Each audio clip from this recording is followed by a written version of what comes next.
gracias a Udiápolis por permitirme nuevamente estar con ustedes esta noche, sábado 4 de diciembre del 2021. Y bueno, muy buenas noches con cada uno de ustedes. Vamos a tocar un tema muy controversial, un tema muy enriquecedor en el plano psicológico, ya que nosotros vamos a analizar ciertos comportamientos que están inmersos dentro de un proceso penal. Vamos a evaluar en este caso a la presunta víctima. Y llamo presunta víctima porque nosotros no estamos en la capacidad de poder mencionar si es víctima o agresor. Eso lo enmarca el Código de Procedimientos Penales, artículo 174, si no me equivoco. El perito no puede ejercer juicios de valor. Entonces, eh, como tal, vemos una problemática muy grande en el plano peruano. Vemos una problemática en la cual ha incrementado mucho este problema de violación sexual. Enmarcamos el artículo 170 de nuestro Código Penal, la tipificación del delito, pero no vamos a hablar netamente desde el plano del derecho, pues no es mi tema, no es mi especialidad, tampoco mi carrera, pero sí vamos a enmarcar del plano psicológico, las secuencias, las respuestas psicológicas que va a tener una persona que ha evidenciado, que ha vivido una experiencia traumática. Y vamos a analizar este aspecto en dos áreas muy importantes. Una de ellas es la de la personalidad. ¿Cómo es que una alteración, cómo es que un evento fáctico, evento traumático, va a alterar a la persona dentro de su comportamiento? Yo les pregunto a ustedes, ¿cuántos de aquí son psicólogos o psicólogas? ¿O se enfocan en el ámbito clínico? ¿Ya? Les gusta la psicología clínica. Y cuando hablo de la psicología clínica, estoy hablando de poder trabajar con pacientes, con terapias como tal. Ojo, para esto hay que tener un perfil, por cierto. Yo soy de los que pienso que no cualquier persona está en la capacidad de hacer terapia. Por ejemplo, yo no tengo el perfil para hacer terapia. Yo no sé nada de terapia. Si me preguntas tú, ¿cómo hago una intervención psicoterapéutica? Pregúntale al psicoterapeuta, yo no soy clínico, yo soy forense, yo te voy a enseñar cómo se va a enmarcar esto en un proceso penal. ¿Y por qué te enmarco a quienes les gusta la psicología clínica? Porque ustedes van a tener un trabajo muy importante en la realización e intervención de aquella persona que ha vivido un evento traumático. Hablamos mucho acerca de los delitos sexuales. Bueno, empecemos con este apartado. La psicología como tal es una ciencia. Recordemos esto, la psicología es una ciencia descriptiva cuyo objeto de estudio es el análisis del comportamiento y sus funciones cognitivas. Nunca te olvides esto. Nosotros como psicólogos analizamos un comportamiento, analizamos del por qué Víctor está robando. Analizamos del por qué Anita a sus 15 años de edad ya tiene relaciones coitales. Analizamos por qué Mariana se va a las tiendas y sin necesidad de que le falte algo empieza a sustraer cosas. En un comportamiento nosotros analizamos y este comportamiento puede ser dentro de un contexto normal, dentro de un parámetro normal, pero también este comportamiento puede estar enganchado con alguna psicopatología y estas psicopatologías tienen un inicio. Vamos a hablar de dos aspectos, el factor endógeno y el factor exógeno. Cuando yo hago referencia al factor endógeno es porque ciertas patologías en el ámbito psicológico tienen una predisposición genética. Por eso yo soy de los que digo, caritas vemos, trastornos mentales no sabemos. Así que Magdalena, Andreita, Norca, María, cuando van a tener su esposo, no sé si sean casadas o solteras, pero si están solteras, piensen bien con quién van a tener sus hijos, por favor, ¿ya? Ya saben, caritas vemos, trastornos mentales no sabemos. No me voy a decir, ay, doctor, qué guapo es ese chico, wow, míralo. Y ahí, eso es cascarón, nomás. O lo contrario, aquí mi estimado Cristian, Gabriel, aquí el doctor Flores, si están con una persona no van a decir, doctor, pero es que, qué chica, qué curvas, doctor, parece la carretera de Chiclayo. No, pues, eso ya en algún momento se va a acabar. Hay que ver lo interno. ¿Y por qué te enmarco esto? Primero, porque debemos de diferenciar que las consecuencias de una violación no tienen un factor genético, sino que estas son a causa de un evento ambiental. A ese evento ambiental yo lo voy a llamar evento traumático. Muchos abogados o estudiantes de derecho que están presentes el día de hoy, muchos abogados litigan, les gusta el derecho penal y empiezan a litigar y tienen muchos casos. Y dentro de esos casos están culpando a uno de sus patrocinados. ¿De qué? De un delito sexual, de violación sexual a menores de edad, artículo 173 del Código Penal. Y están acusando a tu patrocinado. Dime tú, el, el abogado es el profesional idóneo para poder analizar el comportamiento si realmente esta persona puede haber sido proclive a cometer estos actos o no. Claro, pues no. ¿Cómo me vas a decir que sí? No, el abogado no es el profesional idóneo. Por eso es que el abogado, ¿qué hace? Busca a su perito de parte. ¿Y qué es un perito de parte? Es un profesional especializado en analizar el comportamiento criminal. ¿Y por qué busca un perito de parte? Porque se está tipificando un tipo de delito a una persona que nosotros no sabemos. Ojo, no somos adivinos, brujos, chamanes para saber si pasó o no pasó, ¿ya? Pero sin embargo, hay un proceso. Dentro de este proceso se le evalúa la presunta víctima. Y aquí viene lo enriquecedor. Te había dicho que tenemos enfermedades psicológicas de tipo endógena, o sea, que vienen genéticamente predispuestas. Dime una de ellas.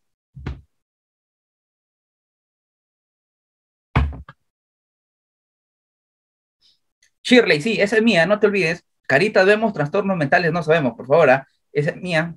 Y tengo otro para los abogados. Caritas vemos y antecedentes penales no sabemos, ¿ya? Por favor, antes de estar con alguien, chécalo en sus antecedentes penales, siempre es bueno, ¿ya?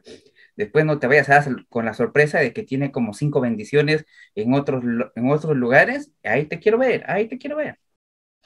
Por ejemplo, mira, trastornos que tienen una predisposición genética, ansiedad, depresión, bipolaridad, esquizofrenia, ¿ya? A estos los vamos a llamar trastornos que vienen con una predisposición genética. Pero, ¿saben? Una persona acaba de experimentar un evento traumático. Vivió un evento traumático. Pongámosle la edad, 8 años de edad. Sufrió este evento en el cual el tío venía todas las noches, se metía por debajo de su cama y ¿sabes lo que hacía? Le empezaba a agarrar sus senos. ¿Sabes qué más hacía? Bajaba su mano hasta su ombligo y bajaba hasta la parte de su vagina. Y le empezaba a frotar y a frotar. Y cuando no había nadie en casa, ¿sabes lo que hacía el tío? Agarraba un caramelo y le decía, hijita, ¿quieres caramelo? Sí. Se ponía en el pene y ella, ven, toma pues, sácalo con tu boquita. Y ella lo hacía. Miren, vamos a ver primero la personalidad, ¿ya? Norca, tienes que tenerlo siempre presente, por favor, ¿ah? Siempre, por favor. Se puede prevenir muchas cosas. Mira, cuando yo hablo de la personalidad es una unidad biopsicosocial, única, dinámica y continua en el tiempo. Eso es la personalidad, ¿ya? Cuando yo hablo de personalidad, esto se va a desarrollar desde que el niño, o va a empezar su desarrollo desde que esté en el vientre de la madre. Y se va a ir desarrollando, desarrollando, desarrollando.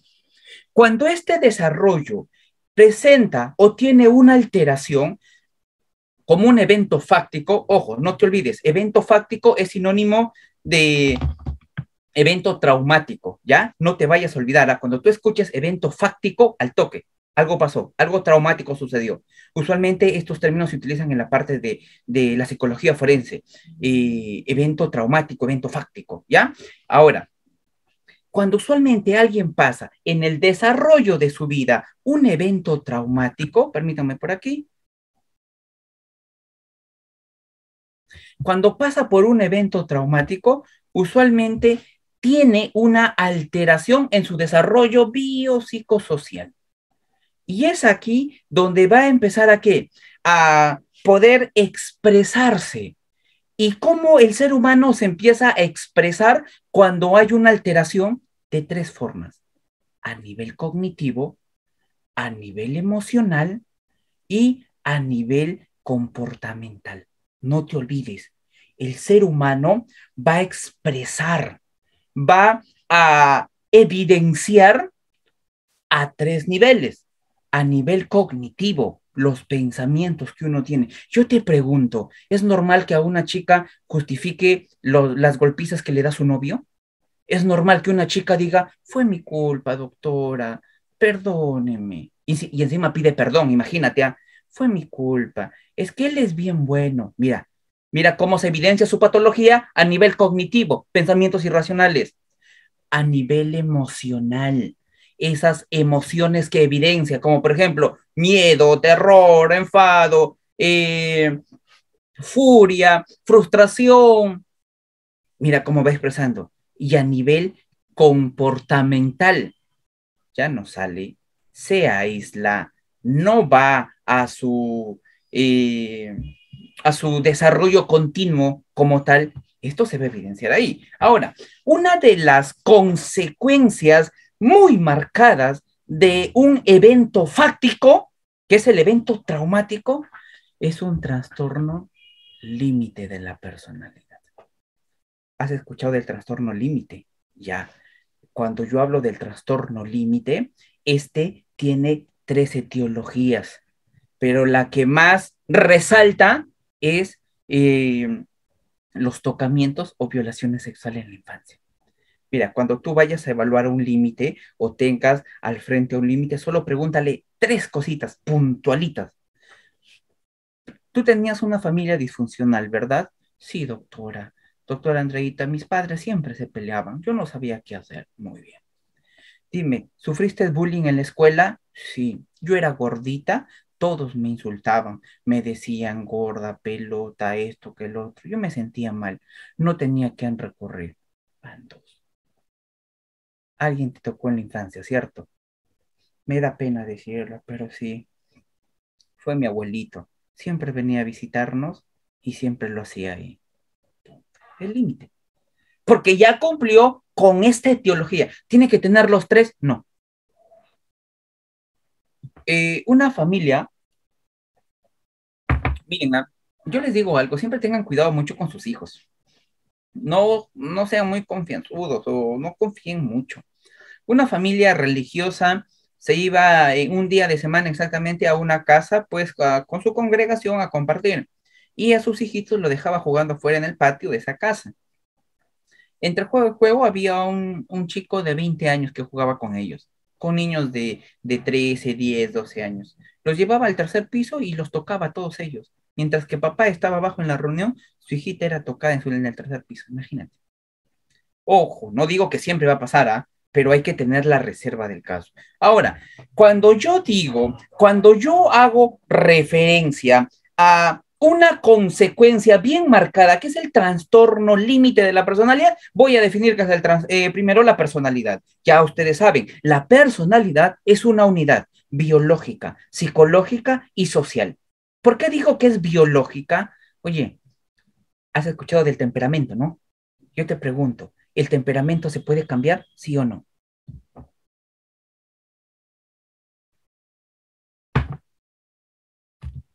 No me vayas a decir que sí, ¿ah? Porque de donde esté ya aparezco y te doy, ¿ah? El temperamento no se cambia, es imposible. Pero, ¿sabes? Hay una buena noticia. Cuando hablamos de temperamento, ¿te han dicho alguna vez o has escuchado te han dicho, Jackie, oye, igualita tu papá eres hoy, te pareces a tu papá de renegón eres? Katy, igualita tu mamá eres ahí de querendona. Norca, y te pareces. ¿Te han dicho o no? A mí me han dicho mucho que me parezco a mi mamá físicamente, pero en el temperamento a mi papá. Me han dicho, bien renegón como tu padre eres, me han dicho. Yo le digo, son los genes. ¿Para qué me tuvieron? Ese es el temperamento. Y el temperamento es una predisposición biológica, ya que viene por parte de los padres. Temperamento no se cambia, pero puedes controlarlo mediante el carácter. ¿Por qué te digo esto? Porque si voy a hablar de un trastorno de la personalidad, primero hay que entender la personalidad. La personalidad es una idea biológica, ya sabes, psicológica y social. Por un lado, única, Nadie nos parecemos. Dinámica. ¿Por qué dinámica? Porque este va a ir aprendiendo, aprendiendo, aprendiendo. Yo te pregunto, mira, todos nosotros hemos vivido casi 2 años de un bendito encierro. ¿Has aprendido algo? Me imagino que sí. En tus cursos, seminarios, en tu universidad, en tu trabajo, sabes más que hace un año. ¿Has cambiado? Yo sí. Antes pesaba 60, ahora peso 85. Antes tenía 2 cocos, ahora solo tengo uno. No sé qué voy a hacer. No sé cómo, no sé cómo harán, ¿no? Yo hago todos los días abdominales, sigo viendo un poco. Pero bueno, será mi destino. Ya, la personalidad, no te olvides, ¿ah? Dinámica, única, dinámica y continua en el tiempo. ¿Por qué digo continua en el tiempo? Porque hasta de viejito vas a seguir aprendiendo. Yo escuché a una pareja decir lo siguiente. Mira, 70 años de casado. Yo siempre me digo, los de mi época llegaremos a 70 años de casado. Ah. Y la abuelita le decía al viejito, viejito, 70 años de casado y ni siquiera nos conocemos, le decía. Mira, ¿por qué? Porque eso es la personalidad, única, dinámica y continua en el tiempo. Pero cuando yo te hablo de un trastorno, no te olvides, sinónimo de trastorno, alteración, desorden, anomalía. ¿Y dónde va a existir esta alteración, desorden o anomalía? Ya sea en la unidad biológica, psicológica o social. Y si yo te hablo de un trauma, si yo te hablo de un evento fáctico, ¿dónde estaría la alteración? ¿Biológica? No. ¿Psicológica? Claro. ¿Social? Posiblemente por la dinámica de los padres.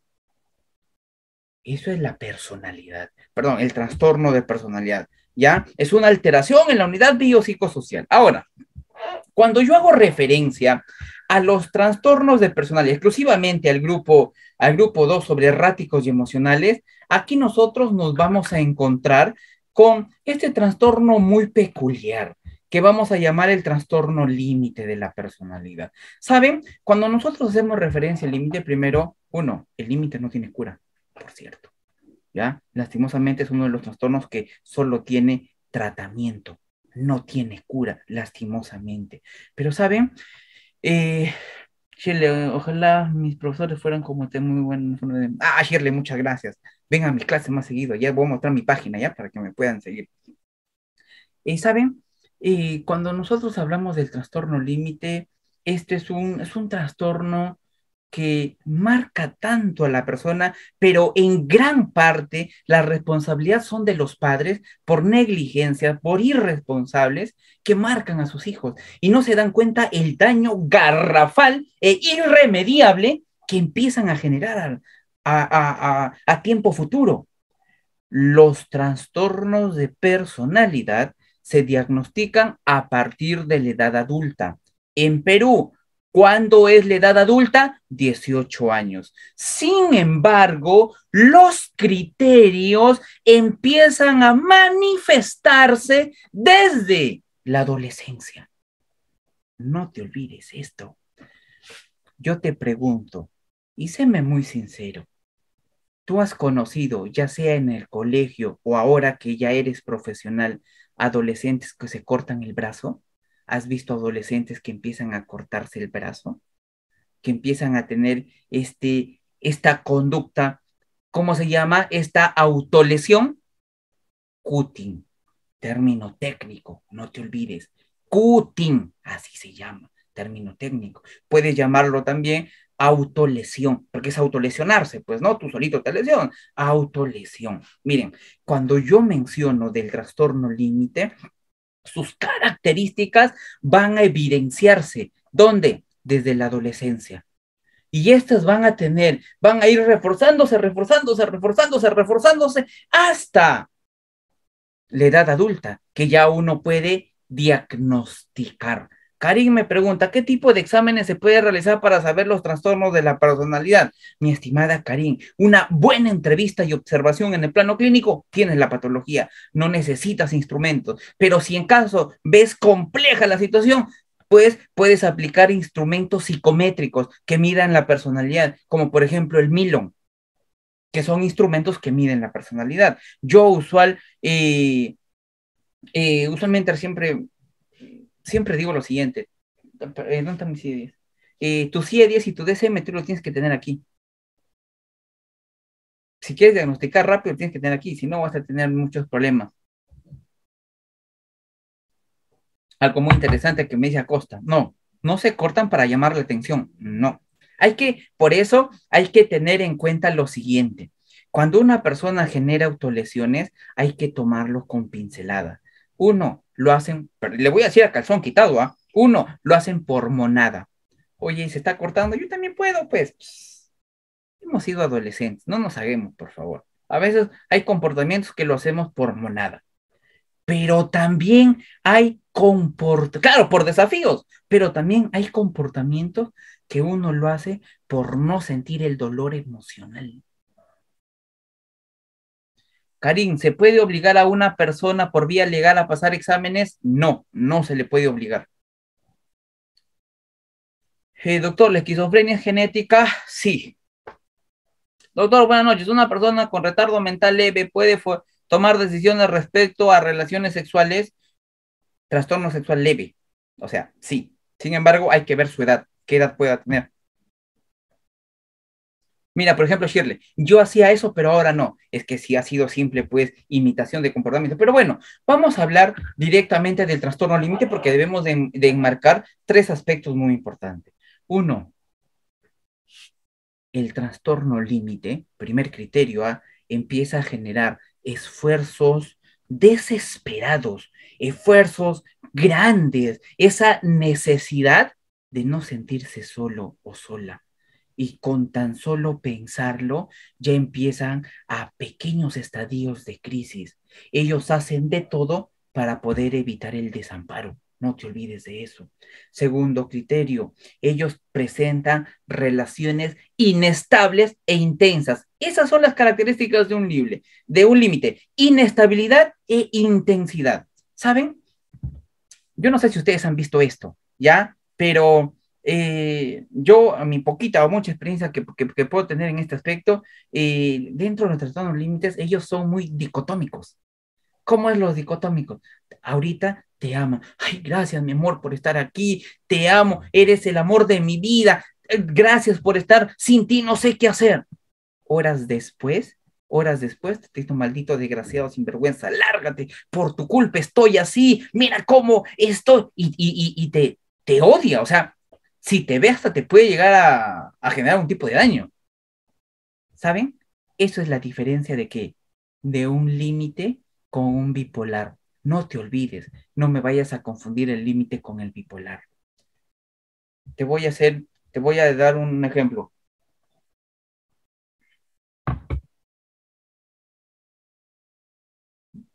Una persona maníaca depresiva que empieza a tener diversos cambios, empieza a tener diversas modificaciones en su comportamiento. Primero está tranquilo, alegre, hiperactivo, duerme 2, 3 horas, está muy activo en su comportamiento, en su vida, se vuelve borreico. 2, 3 semanas después cambia a un aspecto depresivo a tal punto de no salir de la cama, estar ahí y no querer hacer nada. ¿De qué trastorno estoy hablando?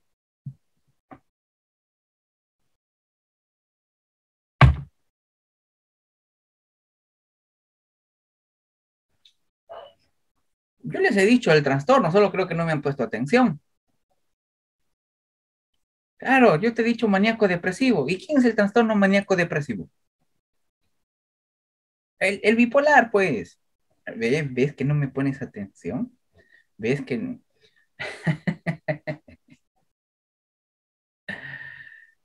sí, por supuesto, Acosta, el TLP es muy distinto al bipolar, definitivamente, no hay punto de comparación, pero tienen que entender, ¿por qué? Porque en la vida práctica, la sintomatología se parecen similares, en la vida práctica es muy distinto. En la teórica, obviamente, tenemos pasos, tenemos criterios, tenemos signos, tenemos síntomas, pero en la vida práctica no. ¿Por qué? Porque puedes confundir ciertos criterios de otros. ¿A eso cómo lo podemos llamar o qué podemos hacer? Un diagnóstico diferencial. Diferenciar ciertos diagnósticos de otros. Nada más. ¿Ya? Entonces, vamos por aquí. Yo les estaba hablando acerca del bipolar uno, que presentan esfuerzos desproporcionados para evitar el desamparo. Otro criterio a tener en cuenta son esas relaciones inestables. Te amo con toda mi alma, pero después, eh, una, una amiga hace mucho tiempo me llamó. Sí, sí, Sheila, en mujeres el 80%. Una amiga me llama a las 11 de la noche y me dice, Víctor, estoy en crisis, me quiero matar, me voy a matar, no sé qué hacer, nadie me entiende, ni mis padres me entienden. Y yo por teléfono hablando, le digo, empezamos a enmarcar, empezamos a conversar hasta que logré calmarla por teléfono y videollamada. Al día siguiente, bueno, descansa y al día siguiente me llama a las 9 de la mañana y me dice, Víctor, gracias, gracias por estar ahí, gracias por esto, me ayudaste. Yo dije, bacanolas, o sea, logré contener que no se autolesione. Mira, 9 de la mañana, 12 del mediodía, me llama de la universidad llorando. Si no vienes, me voy a matar, me voy a hacer daño, ayúdame, no sé a quién más recurrir, no sé cómo voy a actuar. ¿Te das cuenta esos cambios repentinos? Eso es un límite. No te olvides, el límite, cambios repentinos. El bipolar demora. Maníaco, depresivo. Maníaco, depresivo. ¿Me dejo entender? ¿Sí? Límite, cambios rápidos, bruscos. Bipolar, no. Maníacos, 1, 2, 3, 4, 5, 6, 7 días. Depresivos. ¿Ya? Ahora, otro criterio a considerar es que los límites tienen impulsos. Mira, ¿por qué te digo esto? Porque una de las consecuencias tan grandes del abuso sexual, de la violación sexual, es el trastorno límite. Y esto también se va a evidenciar mediante los impulsos. El trastorno límite tiene 5 impulsos. No te olvides de esto. 5 impulsos. Uno, sexo. No te olvides, trastorno límite tiene impulso. Y ahora, ¿cómo se puede tratar el trastorno límite en una mujer? Eso es netamente psicoterapeuta. Yo te invito a enmarcar mucho lo cognitivo-conductual, que da mucho efecto a esto. ¿Y qué debe hacer ese tipo de... ¿Y a qué se debe ese tipo de trastornos, Karim? A tocamientos, a violación, a bullying o a una familia disfuncional. Elizabeth, no hay diapositivas, pero ¿cómo para qué diapositivas? ¿Les gusta que ponga diapositivas? ¿Quieren que ponga diapositivas? Como para qué hay que conversar, ustedes han venido aquí para poder conversar, analizar y todos aquí debatir. Olvídense de las diapositivas. Si no, mejor les doy un libro para que lean. Ya, vamos a continuar. Ahora, el trastorno límite tiene impulso. No te olvides, primer impulso, sexo. Pero ojo, no te vayas a confundir con esto. ¿Ah? Un día, una alumna me escribe y me dice, doctor, estoy preocupado, no sé qué hacer. ¿Qué hago ahora? Me dice. Y yo, ¿pero por qué? ¿Qué te pasa? Creo que soy límite. ¿Por qué? Ay, es que me gusta el sexo. No, pues, ¿cómo me vas a decir eso, pues? ¿Cómo se llama la persona que le gusta el sexo? Y es intensa en el sexo. ¿Cómo se llama? No tengan vergüenza, hablen. Perdón, escriban. Ninfomanía, pues, y la ninfomanía no tiene nada que ver con el impulso al sexo, ¿saben? Eh,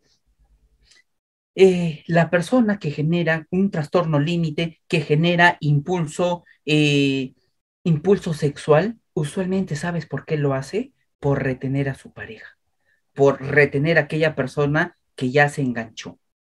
Es por eso que lo hace. No hay otro objetivo más. A diferencia de la ninfómana o de la hipersexual, que lo hace por tener que por generar orgasmos, por satisfacerse, ¿ya? Por generar eso. Pero en cambio el límite muchas veces lo genera porque por ese punto de qué, de no sentirse sola. Segundo, segundo, mira, sexo. Segundo, problemas alimentarios. Y cuando yo hago referencia a problemas alimentarios, pues tenemos dos puntuales. ¿Qué? Uno, anorexia y otro, bulimia. Tercer impulso, adicción a sustancias. ¿Cómo adicción a sustancias? Con todo el respeto del mundo, ¿tienen amigos o amigas que le da todos los días o cada 2 semanas? ¿Tienen o no? buscan cualquier excusa, dicen hasta por Tilín hay que celebrar, hasta por Tilín están celebrando, imagínate. ¿Qué culpa tendrá Tilín? Pero bueno, hasta por Tilín hay que celebrar, ¿no? Ya esto se llama impulso a sustancias psicoactivas. Este impulso por run run, este impulso puede ser con drogas legales o con drogas ilegales. Drogas legales, el alcohol que puedes comprar o el cigarro, ilegales, ya sabemos, la droga, marihuana, cocaína, todo esto. Cuarto, autolesiones. ¿Qué es las autolesiones? Ya tú sabes. Y ojo, no solo se cortan el brazo, se cortan el cuello, se queman la barriga, la entrepierna. Y último, compras compulsivas. ¿Qué menciono yo cuando hago referencia a compras compulsivas? Hay personas que llega fin de mes y tú sabes que fin de mes te llega el chanchán de todo un mes de trabajo duro y arduo. ¿Y qué hacen? Empiezan a comprar de manera compulsiva y compran cosas que no necesitan, cosas innecesarias. Ahora, yo te he dado 5 impulsos. Tú me preguntarás, Doc, una consulta. ¿Los trastornos límites tienen que cumplir los 5? No, pero como mínimo 2. Yo tengo amigas que son asexuales, nada con el sexo, ojo, ni con la rosa de Guadalupe, o sea, ni con el airecito, nada. Pero, ¿saben? Tienen un problema muy grande con las sustancias psicoactivas y con los atracones. Tengo otra amiga que no tiene problemas con los atracones, pero es una activa en el ámbito sexual y es promiscua. Y eso es lo que nosotros vamos a analizar dentro de este apartado. Otro criterio a considerar dentro del trastorno límite son esas amenazas de suicidio. ¿Tienden a qué? Tienden a indicar, incluso a manipular con esto. Me voy a matar. Y ojo, en sus crisis pueden hacerlo. Yo no sé si ustedes han tenido la experiencia de estar en una de las crisis de un trastorno límite. Yo sí. Y saben, no es nada bonito, ¿eh? No es que, sí, cálmate, hijita, por favor. Cálmate, vas a ver cómo sale volando lo que está ahí. ¿Saben? En esa experiencia, ella, mira, con sus uñas se agarraba así y se rascaba, no les miento, se sacaba el cabello, se agarraba la cara así, se pinchaba sus uñas y se rasgaba. Y con el grupo de colegas que estábamos, tratamos de que no se autolesionen, se iba a tirar del tercer piso. Por eso es que ellas presentan, y digo ellas porque en gran prioridad o mayoritariamente les da mujeres. Otro punto, que tienen mucha sensación crónica de vacío. Cuando hago referencia a esta sensación crónica de vacío, es porque, a ver, te voy a hacer esta preguntita. ¿Te han roto el corazón alguna vez? Dime la verdad, no me mientes. ¿Te han, tu love te ha partido el corazón? ¿Han jugado contigo? Ha venido Tilín y, ¿cómo era ese chiste, no? Tu novio te decía, pues, ¿no? Que, mi amor, voy a cazar Pokémones, te decía, ¿no? Y tú, bien feliz, le dejabas ir a cazar sus Pokémones ahí. Le revisaste el celular y ahí estaban todos los Pokémones ahí.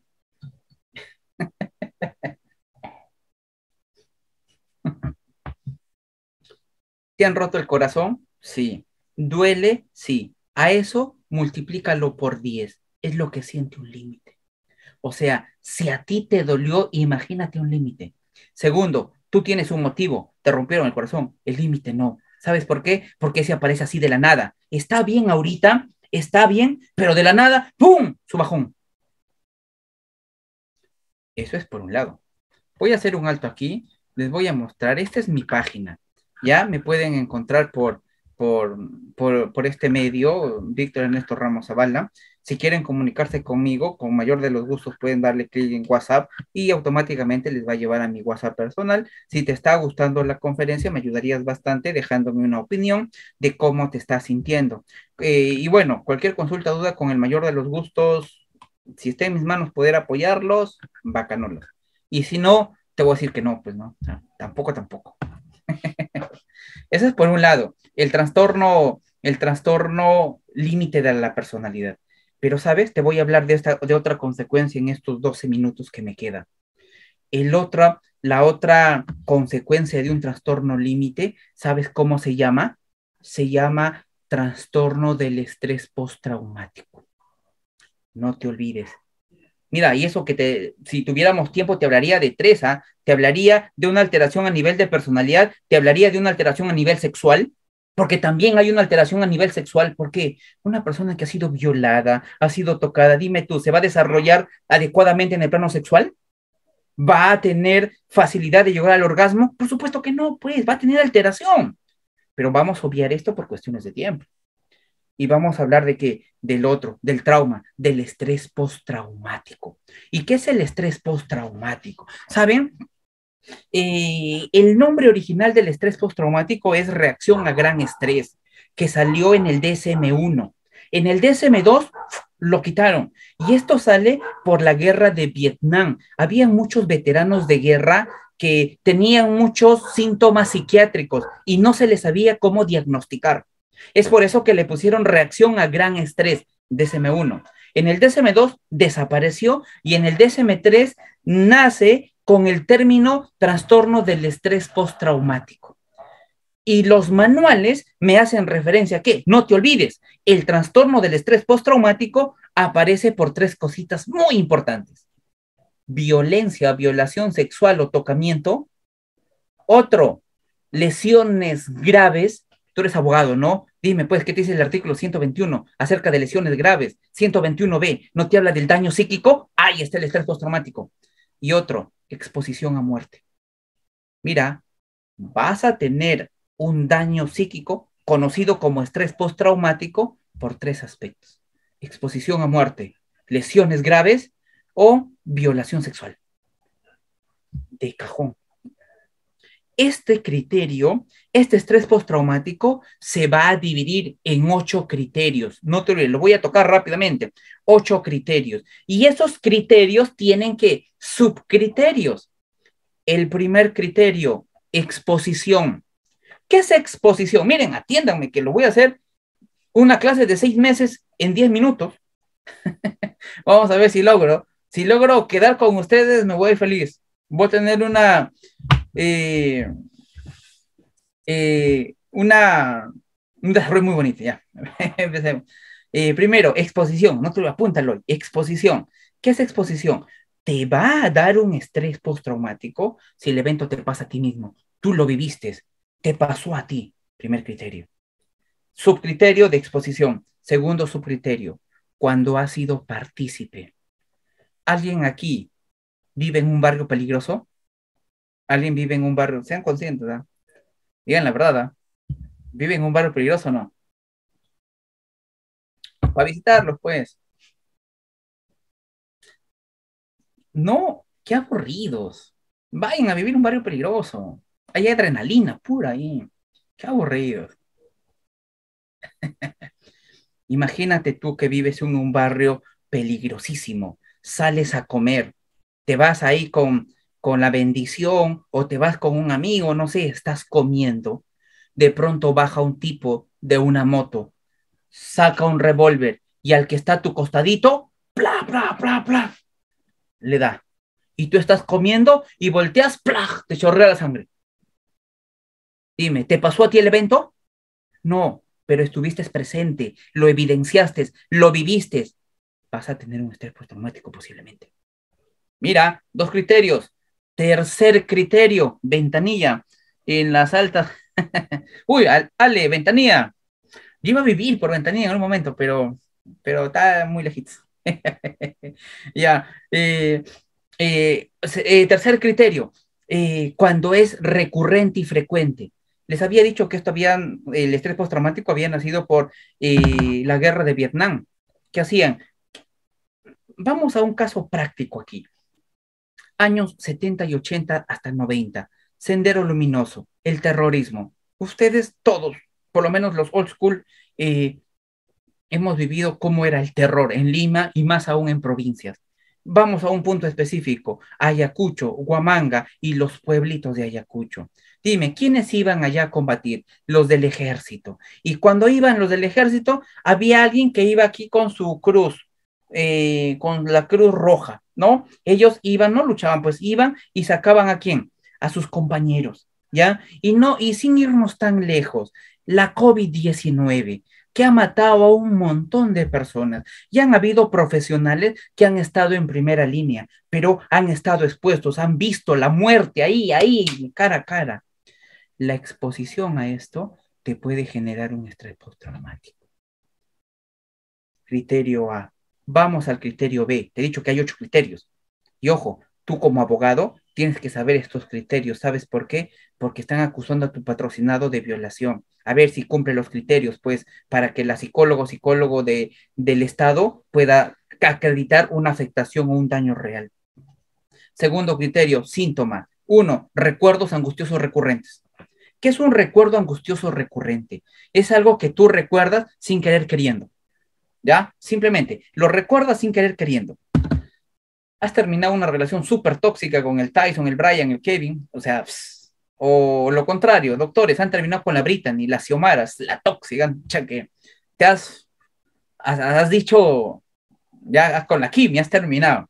Pero, ¿sabes? Estás pasando por la calle y pasas por el parquecito en el cual se declaró a ti. Y dices, ay, en ese parquecito el Brian me pidió para estar, ahí me robó por primera vez. Oh. Y sigues pasando, ay, ahí fuimos a comer. No quieres recordarla porque ya has cerrado círculos, pero empiezas a recordar. A eso se llama, pues, recuerdos angustiosos recurrentes. ¿Qué haces? Empiezas a recordar eventos o episodios que te hacen daño. Segundo, sueños angustiosos recurrentes. En términos coloquiales, pesadillas.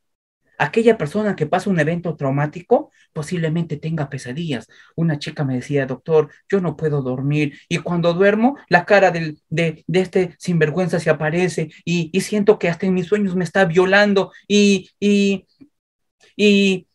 me despierto asustada y estoy sudando, no puedo dormir, tengo problemas hasta para conciliar el sueño. Ah, mira, pesadillas, no te olvides, ¿ya? Y bueno, tenemos 5 minutos todavía, vamos a ir corriendo. Tercer criterio, subcriterio. Nuestro cuerpo es tan maravilloso que empieza a expresar lo que nos va a pasar. Las damas, cuando van a estar en su periodo menstrual, tu cuerpo te avisa. Una semana antes ya estás. No me mientan, yo no sé qué es eso porque no soy mujer, pero tengo hermanas mujeres, tengo una novia, tengo una madre, entonces he tenido de primera línea la información. Tu cuerpo te avisa. Tu cuerpo empieza a qué? Empieza a tener, empieza a avisarte con los criterios, perdón, con los bochornos, esto es mi página, por cierto, para los que deseen seguirme, igual permítanme, lo voy a poner en el chat, control C, vamos a poner por aquí lo voy a poner, ok, control V. Ya tu cuerpo te empieza a avisar. Nuestro cuerpo es tan maravilloso que después de un evento traumático, tu cuerpo empieza a avisarte. Tercer criterio, evitación. Aquella persona que pasa por un evento traumático tiende a evitar. Eso, ojo, ten en cuenta, evita que recuerdos, lugares, frases, personas, música. Evita. ¿Por qué? Porque el exponerse hace que recuerde. Otro criterio, alteraciones negativas cognitivas. Ahí hablo pues de la parte cognitiva. 1, pensamientos irracionales. Uno de ellos, no te voy a tocar los 15 porque nos quedaríamos sin tiempo. Uno de ellos, la sobregeneralización. Todos nosotros en algún momento hemos tenido, ¿ah? Dime, ¿te han sido infiel alguna vez? No me mientas. Tengo 3 minutos antes de que mi estimado Reyes me saque. Tengo 3 minutos. ¿Te han sido infiel? No mientas, sí, con confianza, nomás di empoderada, sí, cacho, 8 veces, doctor, por el mismo chico. Ya, permítame. Ya, nos han sido infiel, ya. Y cuando queremos empezar una relación, ¿acaso nos dices, oye, todos los hombres son unos, o no? No mientas, lo has dicho en algún momento, ¿ah? Katy, lo has dicho, ¿ah? Andreita, lo has dicho, no mientas. Erickson, también lo hemos dicho en algún momento, ¿ah? Todas las mujeres son unas. Eso se llama sobregeneralización, pues. Es un pensamiento irracional que todo ser humano llega a tener en algún momento. Otro, así puntual, Domá, el desapego, ¿ya? No olvidemos esto. El siguiente criterio, alteración de la alerta. La persona empieza a estar en un estadio de alerta, hiperalerta. Por eso a mí me parece raro cuando ponen afectación psicológica, dicen que en estado de atención, concentración, normal, adecuado. Pero qué raro, si ha sido violada, ¿cómo va a estar adecuado su atención y concentración? Bien raro, ¿no? Si aquí hay abogados, yo soy perito de parte. Cualquier cosa, nomás, esa es mi profesión, de eso vivo. Otro, el daño psíquico, el estrés postraumático se diagnostica después del mes. En el DSM-4 era 6 meses, no te olvides, DSM-4, pero hoy estamos con el DSM-5, dice un mes. No, por favor, no vivas con manuales pasados. Pues si tú escuchas a un psicólogo decir 6 meses, cuádralo. Y no lo digo yo, dice el DSM-5, dice el CIE-10, te dicen los libros de psicopatología. Sexto criterio, alteración. ¿Qué tipo de alteración te da? Te da alteración en la vida social, familiar, personal, académica, sexual, laboral. Y por último, no se puede atribuir estos criterios si la persona está bajo efectos de sustancias psicoactivas, o sea, o bajo medicamentos. Por eso es que tú le preguntas dentro de la entrevista y observación si toma algún tipo de medicamento, si tiene algún tipo de adicción. Bueno, esta es mi página.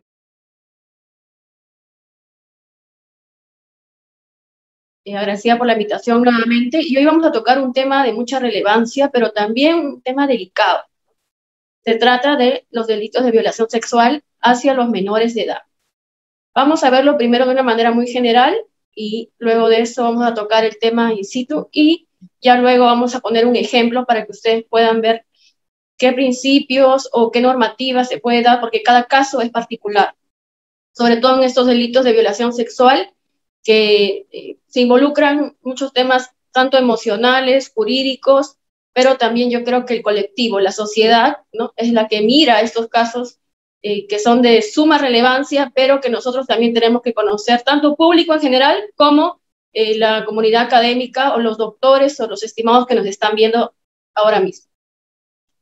Entonces, hemos hecho unas diapositivas poco dinámicas para que ustedes también puedan entenderlo, porque sé que nos ve todo tipo de público y es importante tener esta información a la mano porque casualmente se han incrementado los delitos en este caso, de delitos sexuales, ¿no?, hacia menores de edad, pero también se han incrementado la violencia en general, ¿no?, tanto contra mujeres, contra hombres, contra niños, y nosotros tenemos que estar informados de conocimientos por lo menos básicos para saber qué hacer o dónde denunciar, y si vamos a denunciar, cómo es el proceso penal en nuestra normativa legislación peruana, ¿no? Y es por ello que estamos aquí. Bueno, decía... Listo, doctora. Sí, la siguiente, por favor. Ya sabemos que el título en general es los delitos, ¿no?, de sexuales, pero hacia los menores de edad. Vamos a tocar primero, vamos a ver cuál es la diferencia, ¿no?, de la libertad sexual. Es qué bien jurídico protege nuestra legislación penal, en este caso, en los delitos sexuales hacia los menores de edad. Y la primera diferencia que acá está es la libertad sexual, ¿no? Si bien es cierto, en nuestro Código Penal se encuentra en el 170, ¿no?, de nuestro Código Penal, la violación sexual, de alguna manera la pena, ¿no?, y la condena privativa de la libertad, pero acá nos están haciendo una diferencia pequeña de lo que es la libertad sexual, ¿no?, que es el bien jurídico protegido, ¿no?, es la libertad sexual efectivamente, ¿no?, y se sanciona todo acto o índole sexual que no haya sido deseado ni querido por la víctima. Es obvio que si tú como persona, pues, vienen y te atacan o te sientes agraviada, pues tú vas a ejercer una fuerza o una negatividad hacia ese acto. Entonces, ese es el bien jurídico que protege acá, ¿no?, la libertad sexual. ¿Y qué nos dice con indemnidad sexual, ¿no? Eso quiere decir que va hacia los menores de edad. Y en este caso, ese bien jurídico protegido, ¿no?, la indemnidad sexual cuando se trata efectivamente de menores de edad de 14 años, que es el tema que vamos a ver hoy. Entonces, esa es, digamos, la diferencia que nos da nuestro código cuando nos habla de una libertad sexual en general para cualquier persona, hacia cualquier persona, y en este caso hacia los menores de edad, que es indemnidad sexual. Ese es el bien jurídico protegido. Vamos a la siguiente, por favor. Acá vemos el delito de violación sexual, dice en nuestro Código Penal. Como ya lo había comentado, se encuentra en el artículo 170 de nuestro Código Penal, ¿no? ¿Y qué nos dice ahí, no? Es el acto de acceso carnal sexual que se configura cuando el sujeto activo hace uso de violencia o amenaza de manera grave, ¿no?, y logra realizar el acceso mediante vía vaginal, anal, bucal, sin contar, efectivamente, sin el consentimiento de la víctima.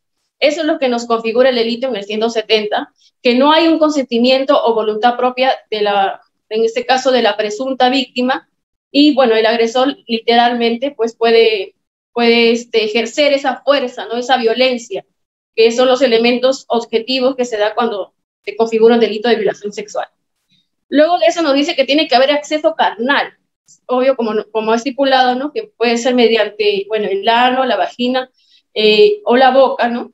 Dependiendo del caso, dependiendo de los hechos narrados por la presunta víctima. Y también que puede existir una cierta obligación, ¿no? Como que una coerción de parte del agresor y bueno, ahí se puede configurar el tema que puede ser, nos dice, identificar la negativa de la víctima o su imposibilidad de prestar negativa en lo que afirma un abuso sobre libertad sexual, ¿verdad? Sin importar si esta conducta sea pasiva o activa, que ya lo vamos a ver más adelante. Pero eso es lo que nos dice literalmente nuestro código. Tenemos que, un poco ustedes están leyendo, ¿no? Por acceso carnal, obligar. Y bueno, también nos habla que sin importar si la conducta tiene que ser pasiva o activa. Acá también hay unos supuestos, ¿no? Donde también puede ser agravada, porque hay obviamente el delito sexual, hay una conducta agravada y ahí nos está diciendo mediante uso de armas, ¿no? Con pluralidad de sujetos, o sea, vienen varias personas y bueno, te atacan, y obviamente hay armas, pues tú también tiendes a defenderte, pero es un agravante. Bueno, abuso de cargo de vigilancia, ¿no? Custodia de la víctima que confía en él. Generalmente a veces, pues, le cedemos nuestra confianza a familiares, ¿no? O a algunos amigos para que puedan cuidar al menor, y en ese aspecto nos habla de este agravante, ¿no? Aprovechamiento, dice, de una relación de parentesco, cuando hay una convivencia, que generalmente estos delitos se dan cuando existe, en este caso, el vínculo familiar o parientes cercanos, en este caso, ¿no? Que a veces confiamos por ese lazo de consanguinidad, pero lamentablemente vemos que las personas cometen conductas no adecuadas, ¿no? Aprovechamiento de las relaciones laborales. Literal, el tema, bueno, estás trabajando y de repente hay un acoso, en este caso un hostigamiento, como comienza todo este acto sexual, y luego de eso puede venir una violación contra tu voluntad. También si la víctima, nos dice, se encuentra gestando, ¿no? Efectivamente también hay personas lamentablemente que cometen estos hechos, que ya lo vamos a ver más adelante en un ejemplo sobre este agravante, ¿no?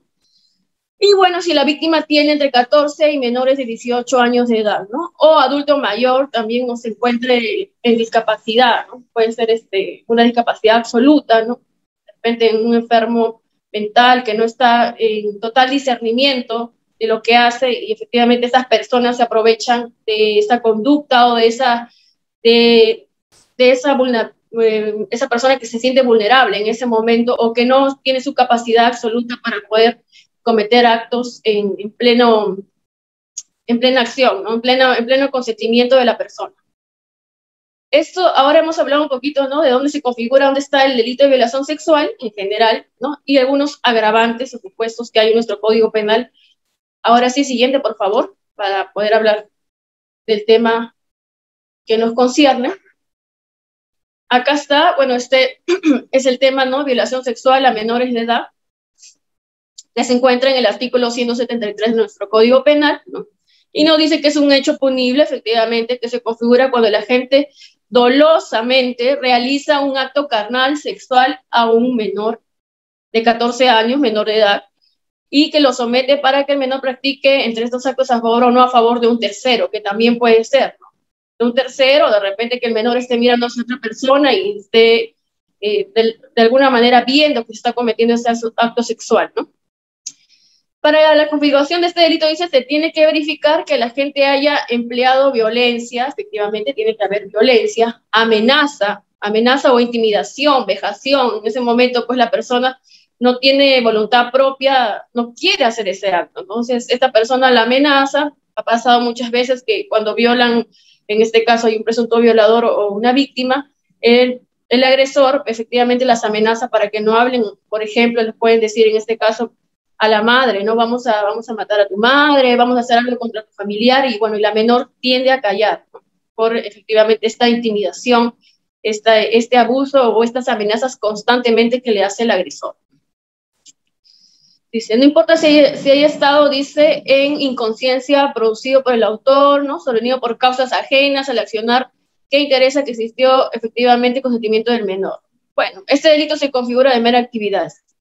Y efectivamente, si la víctima tiene menor de 10 años, la pena será, ¿no?, de cadena perpetua. Y si la víctima tiene entre 10 años y menor de 14, la pena será no menor ni mayor de 35 años. Entonces, ahí estamos hablando un poquito de lo que dice nuestro Código Penal, para que nosotros tengamos una noción, que efectivamente, ¿qué tiene que ver cuando existe cuáles son los elementos objetivos que tienen que, en este caso, valorar el juez, el fiscal, y en el proceso penal tiene que haber violencia, tiene que haber amenaza, tiene que haber intimidación, no tiene que existir, no tiene que haber una manera voluntaria de la parte, porque es obvio cuando alguien va a violentarte, tú estás de alguna manera a la defensiva, ¿no? Entonces no hay una manifestación de voluntad de la víctima hacia el agresor. Aunque muchas veces hemos visto que sí, pues existe una codependencia y hay diferentes modalidades. Ahorita estamos hablando del abuso sexual, pero generalmente comienza con un abuso psicológico, nuevamente físico, y puede, pues, consecuentemente venir la violación sexual hacia menores. Generalmente lo hacen, pues, a menores de edad porque tienen, literal, ellos, pues, son mayores de edad o adultos, que han tenido ya problemas anteriores, en este caso muchos han sido violados. Puede haber patrones de conducta también, ¿no?, que se van repitiendo con el tiempo. Bueno, simplemente lo hacen por puro placer, lamentablemente es así, hay conductas así, y bueno, nuestro Código Penal lo sanciona, y la sociedad también lo sanciona. Así que ahí estamos viendo cómo se configura en el 173 de nuestro Código el delito de violencia sexual hacia los menores. Vamos a la siguiente, por favor.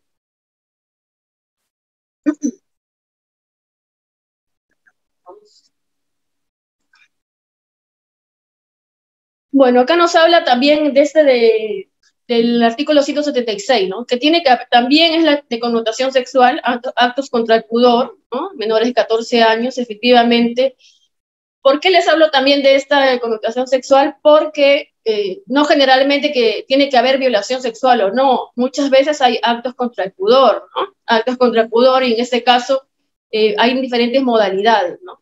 Hay un delito contra la violación sexual o contra la libertad sexual, y en este caso la modalidad vendría a ser actos contra el pudor o tocamientos indebidos, y como nos estipula acá, ¿no?, el que sin propósito de tener acceso carnal regulado, ¿no?, en este artículo del 170 que ya habíamos hablado anteriormente, sobre un menor de 14 años, o obliga a a efectuar del mismo, ¿no?, o un tercero también tocamientos indebidos, ¿no?, en sus partes íntimas, libidinosos, contrarios al pudor, efectivamente, ¿no?, va a tener una pena privativa no menor de 7 años ni mayor de 10 años. Acá también hay agravantes, diferentes modalidades, pero en general lo que les quiero comentar es que muchas veces, o muchas madres, he visto casos en que también denuncian al presunto agresor, porque a veces pasa que, bueno, hay un tema también de conflicto familiar, venganzas, o muchas cosas que se encuentran dentro de una familia, y efectivamente cuando tú denuncias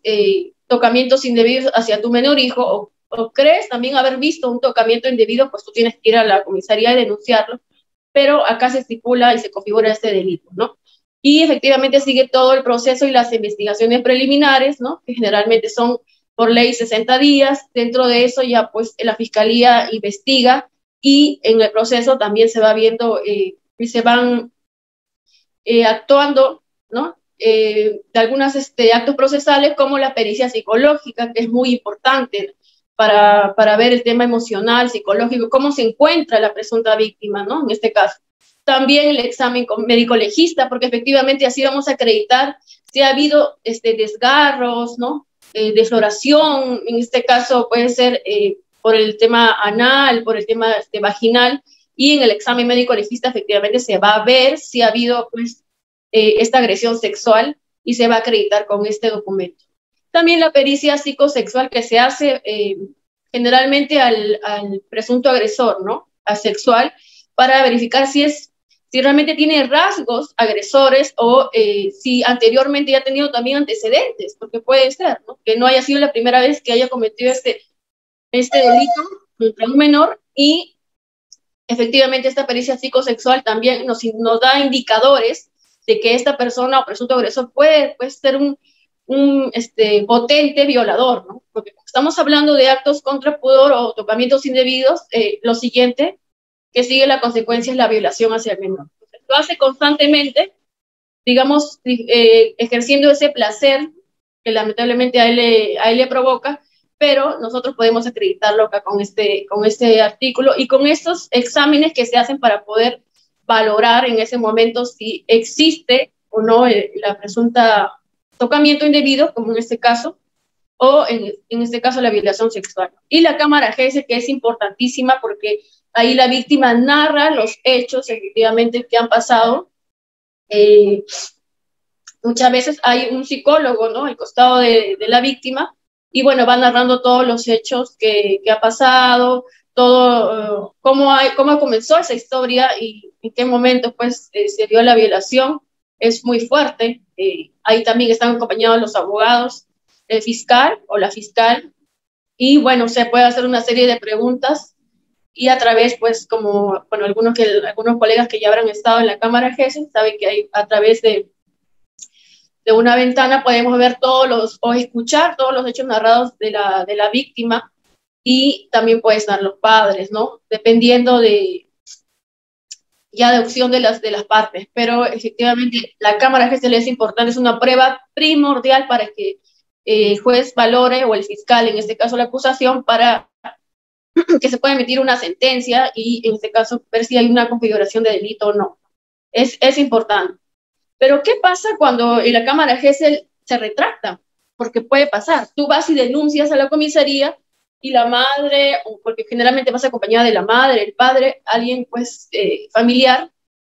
¿Y qué pasa si en la denuncia pues tú dices una cosa y en la cámara Gesell te retractas? ¿Por qué ha pasado? ¿Por qué retractarse? Porque muchas veces también hay gente pues que miente, hay personas que mienten por un tema, ya es un conflicto que tienen entre personas, y lamentablemente pues pasa esto en nuestra realidad peruana, y es ahí donde existe la disyuntiva, y el abogado es ahí, nosotros los colegas o todos los que nos están escuchando, nosotros tenemos que ser investigadores de este proceso, de todos los hechos narrados, de investigar todo lo que ha pasado alrededor, desde antes de los hechos, en el momento de los hechos y después de los hechos, porque con esos medios probatorios nosotros podemos acreditar, o en este caso ver realmente si sucedió o no, o si estás de repente denunciando a una persona que no es culpable. Muchas veces ha pasado, o efectivamente sí es culpable y pues si le tienen que poner imponer una condena, en este caso de acuerdo al delito, en este caso la violación sexual hacia menores, que realmente es muy fuerte.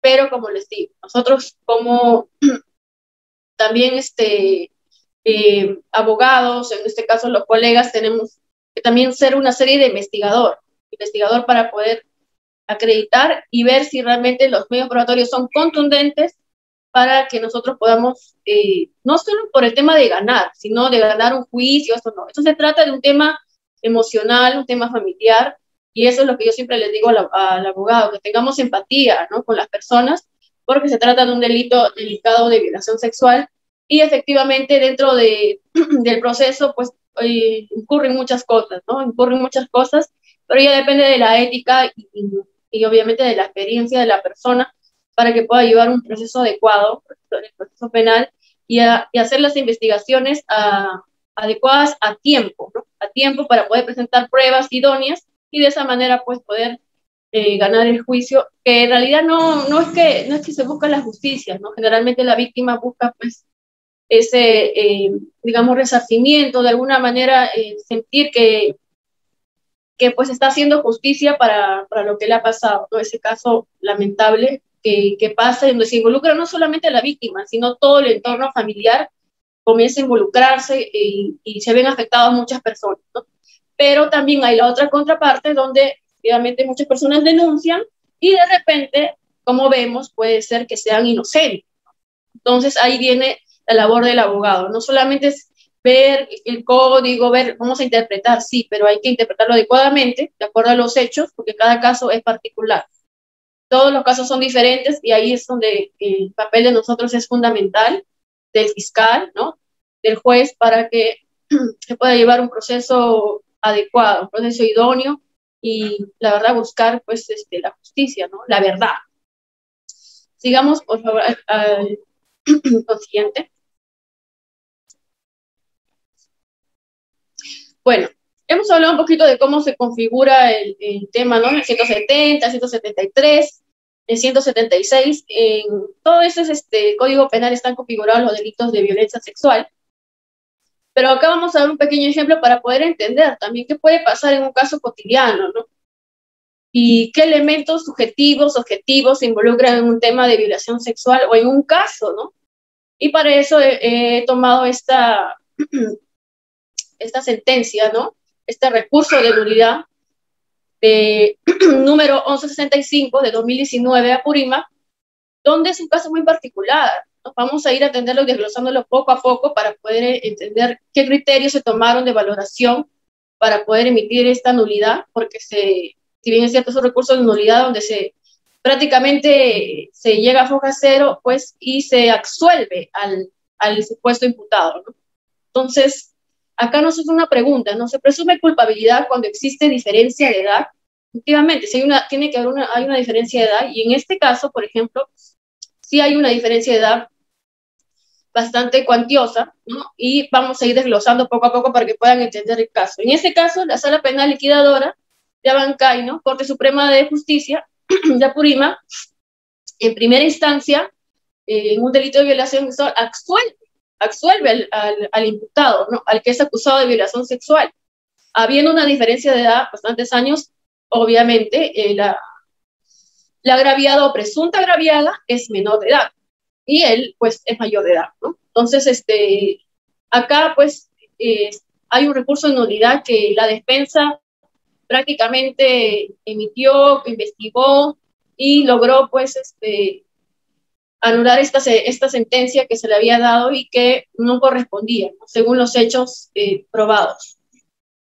Se vuelve a confirmar en segunda instancia, para que lo sepan, se confirma y efectivamente es ahí donde el Ministerio Público dice no, vamos a apelar, vamos a recurrir a un recurso impugnatorio y vamos a decir que esto no está bien, no es adecuado, esa persona sí es culpable para el Ministerio Público y vamos a mostrar los medios probatorios contundentes para poder decir realmente y acreditar que sí se cometió una violación sexual hacia esa menor de edad.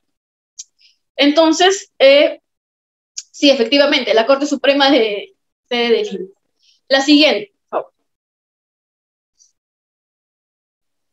Bueno, acá está el fundamento de recurso, como lo dice que se hizo casación, efectivamente, pero es un ejemplo, ¿no? Es un ejemplo que estamos dando para que puedan entender, porque recordemos que también hay público en general, entonces estamos dando ejemplos para que ellos puedan entender cómo se lleva un proceso, cómo inicia desde una denuncia y al final hasta puede llegar, podemos apelar primera, segunda instancia y podemos ir a diferentes instancias para poder hacer nuestro derecho de acción y efectivamente apelar, ¿no? Nuestro derecho, si hay justicia o no. ¿Qué nos dijo el Ministerio Público, ¿no? De la nulidad de la sentencia, dijo que tenía que hacerse un nuevo juicio oral. Claro, efectivamente, un nuevo juicio oral porque para ellos el imputado sí era el culpable. Entonces, ellos querían acreditar que es así, ¿no? Que sí, efectivamente había culpabilidad y que sí existía violación, ¿no? ¿Qué nos dicen? No existen elementos periféricos, dicen, ¿no? Que acrediten que el imputado y la agraviada eran enamorados. En este caso, se decía que ellos eran enamorados, que tenían una relación sexual, pero para, pues, el Ministerio Público no era suficiente, ¿no? Decían que no, o sea, efectivamente, así sean enamorados, ha habido una violación sexual y no por eso eximía de la pena a esta persona porque efectivamente esa chica era menor de edad, ¿no? Vamos al siguiente, por favor. Poco a poco vamos a ir entendiendo un poquito la historia para que ustedes también puedan hacer sus preguntas luego, ¿no? ¿Qué nos decía también el ministerio, ¿no? Dice, agraviada, trato de resistirse, pero por diferencia de edad, ¿no? Superaba fuerza muscular. Efectivamente, si hay una persona que tiene 14 años con la persona de 28, que es en este caso, hay una diferencia de edad y hay una diferencia de corporal, ¿no? Físico. y efectivamente la otra persona siempre va a tener más fuerza. Entonces, esto acreditaban ellos. Sindicación del imputado durante todo el proceso. Efectivamente, pues que se significaba que sí hubo relaciones sexuales, efectivamente, pero todavía faltaba mucho que investigar. No hubo relaciones, pero ¿en qué contexto? Ahí teníamos que ver en qué contexto hubo una relación sexual, si fue consentida o no. No precisa fecha, dice, porque, bueno, no se exige rigurosidad en exactitud. Ahí en ese tema, bueno, es un poquito subjetivo, porque ya eso depende del criterio del fiscal o el juez. En este caso, pues las víctimas, en ese momento que tú, bueno, que pasas ese hecho traumático, efectivamente muchas veces no se acuerdan. No se acuerdan de la fecha, el día, la hora, el momento, la locación donde ocurrió, porque, por ejemplo, les voy a comentar un caso que llevamos, donde esta persona también, una chica menor de edad de 16, decía, pues, ¿no? Que había ido que había tomado un taxi, había estado tomando con unos amigos, dentro de ellos 2 personas que eran supuestos violadores, que eran amigos, uno de ellos era enamorado supuestamente y el otro era su amigo, pero ella dice que se olvida en ese momento, que siente que le dieron algún trago, ingresa al taxi y ya no se acuerda más. Entonces, luego de eso ya va, supuestamente se encuentra en el hotel, sale del hotel con uno de los jóvenes, y es ahí donde ella dice que siente que la han violado, porque efectivamente siente que hay algo en sus partes íntimas, ¿no? Ella denunció después de 1 mes y medio, y al momento de la denuncia, ella culpa, ¿no?, a las 2 personas, al enamorado y en este caso al amigo. Pero al momento de la cámara Gesell, ella cambia su versión y dice que el enamorado, pues efectivamente no la violó, pero el amigo sí. Y es ahí donde nosotros tomamos el caso, porque estaba acusando a este chico, ¿no? A este chico de... en este momento él tenía 19 y ella pues tenía 16, y efectivamente al otro chico que era su enamorado dijo que sí era consentido, pero a este chico le dijo que sí la había violado. Entonces comenzamos a hacer las investigaciones, ¿no? Por eso digo que es importante investigar. ¿Y qué descubrimos? Que efectivamente con las cámaras de la municipalidad, con las cámaras del hotel, nos dimos cuenta que ella que baja del taxi y sube de la mano con el chico, pues, ¿no?, supuesto violador. Una de las pruebas para acreditar que ella ya de por sí estaba cambiando su versión y estaba mintiendo. Entonces, ahí ya estamos viendo medios probatorios que nosotros los abogados tenemos que investigar para poder presentarlo. Entonces, si ella dice una cosa, que sí la violó y que no se acuerda, y regresó al taxi y no se acuerda en qué momento pues la violaron, pues efectivamente con las cámaras se demostró que ella subía al hotel, pero no se demuestra in situ que hubo una violación dentro. Pero ya se desvirtúa el tema de la narración de los hechos, porque ella dice que no se acuerda y bueno, en la cámara que se denota, sí sube pues ella, ¿no?, al hotel de la mano, y luego de eso sale con él, y luego de eso también pues descubrimos que se fue a su casa, a la casa de una amiga, y la amiga también dio otra versión, ¿no? Entre ellas estaban confabuladas, pero luego de eso ya la chica, como eran menores de edad, pues dijeron, bueno, que no era verdad lo que había sucedido y que ella lo estaba haciendo por venganza, porque efectivamente parece que el chico le había dicho, le había insinuado como que sí, querían estar, pero como eran mejores amigos con el enamorado, pues hubo una serie ahí de venganza o confusión, y ella pensó pues que era algo así, no iba a ser tan grave como pensaba, mentir, ¿no? Lamentablemente a esa edad no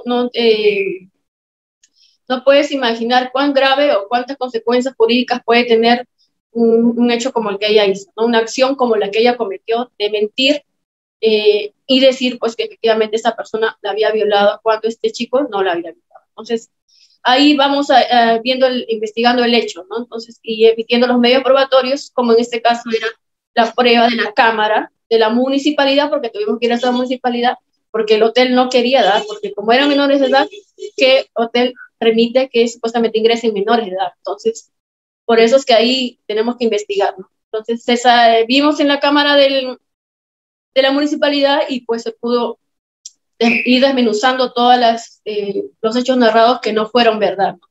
Ya se fue desestimando y se archivó el caso, pero efectivamente tomó tiempo, ¿no? Tomó tiempo, pero ¿dónde se queda la imagen de la otra persona? También, ¿no? De la otra persona acusada, porque recuerden que en este caso ese chico tenía 19 años, efectivamente, pero estudiaba en una universidad, trabajaba, los familiares, los amigos, el entorno, todos lo veían como un presunto violador.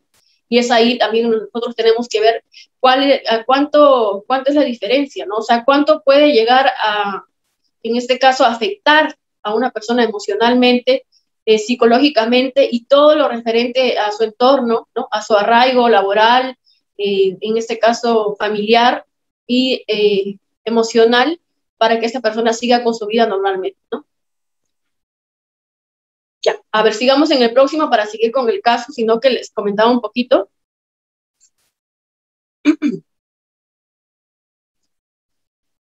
Bueno, el Ministerio Público dice, ¿no? ¿Qué más fundamentaba el Ministerio Público? ¿No? Que había una diferencia de edad efectivamente y que para ellos no había una relación de enamoramiento, a pesar de todos los hechos que ya vamos a ver más adelante, porque efectivamente la diferencia era de 28 años el imputado y 14 años la víctima, ¿no? Entonces, para ellos no había enamoramiento, o sea, sí puede haber enamoramiento y consentimiento, pero en ese momento ellos no existía una relación amorosa. Entonces, por eso es que para ellos la diferencia de edad era contundente para que se configurara el delito de violación sexual. Vayamos al siguiente, por favor.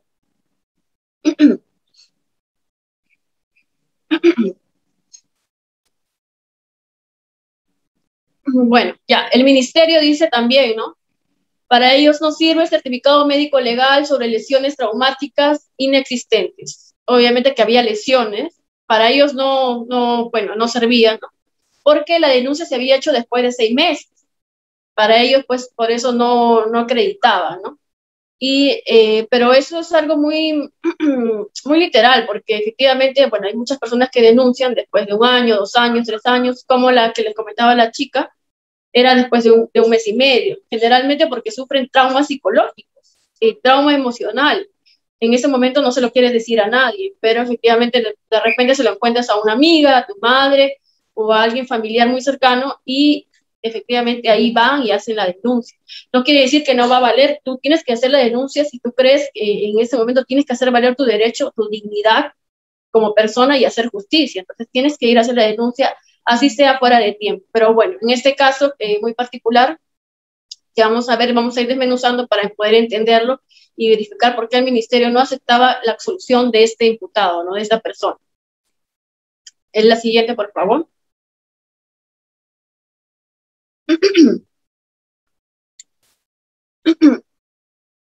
Acá hay un hecho contundente. ¿Qué pasaba? Que la menor se había embarazado, ¿no? Había estado gestando y decía, ¿no? La corte decía, no cabe duda que la menor fue embarazada efectivamente porque había un embarazo, pero lamentablemente el concebido falleció por un parto prematuro, ¿no? En este caso. Pero ¿cuál fue la prueba, no? ¿Cuál fue la prueba que después lo vamos a ver? ¿O fue concebido en el seno de una relación amorosa? Ellos decían que no, pero efectivamente luego de eso se ha visto que sí, que había una relación amorosa, que lo vamos a ver más adelante, pero la menor estaba embarazada. Entonces el contexto cambia totalmente porque había una prueba, ¿no? Contundente que sí había una relación o que supuestamente hubiera una relación, pues la menor había quedado embarazada, lamentablemente fallece en parto prematuro. Pero la defensa trata de adjuntar pruebas para poder decir que esta persona no era culpable, ¿no?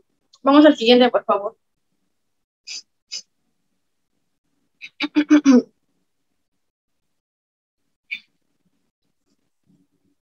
Bueno, acá la defensa hace una línea en el tiempo, ¿no? Como dice, una línea temporal. ¿Cómo demuestra que estas personas sí tenían una relación amorosa? Porque en el 2012, efectivamente, la presunta víctima dice que eran enamorados, ¿no? Y luego de eso, el bebé se concibió en el 2012, en octubre de 2012, ¿no? Hacen una línea de tiempo. Luego de eso fallece, obviamente, en octubre fallece prematuramente. Para esto acreditaron con testigos que veían que sí, efectivamente tenían una relación amorosa, iban a las casas de familiares, amigos, etcétera, y de esa manera con los testigos también acreditaban que sí existía una relación amorosa entre ambas personas. Y efectivamente el informe de ecografía de que había existido un embarazo, ¿no? El bebé, en este caso, cuando ocurrió el hecho de que falleció prematuramente, pero había una ecografía, y eso se presentó al momento, efectivamente, la defensa técnica del agraviado, perdón, del imputado, presentó que pues había habido una ecografía prueba del embarazo con los acompañados del testigo, ¿no? Entonces hizo una línea de tiempo donde se probó que efectivamente sí se conocían, comenzaron como una relación amorosa, luego de eso hubo un embarazo y bueno, y luego de eso viene la denuncia. El siguiente, por favor. Pero ¿qué nos dice acá la Corte, no? También nos refresca un poquito y nos dice qué son las reglas de procedimiento y prueba de la Corte Penal Internacional, ¿no? Que tiene que haber consentimiento que se infiere, ¿no? Nos dice que ninguna palabra en el contexto de un entorno coercitivo. Obviamente tiene que haber fuerza, tiene que haber, si la otra persona no tiene la voluntad de tener un consentimiento, como en este caso una relación amorosa, entonces está tomándola a la fuerza, ¿no? Violentamente, mediante amenazas, como habíamos comentado antes. Y acá la ausencia de resistencia en el contexto de entorno coercitivo, obviamente porque no ha habido fuerza ni violencia, no ha habido, perdón, violencia ni amenaza de parte de este caso del imputado, ¿no? Porque ella ya había dicho que era una relación amorosa.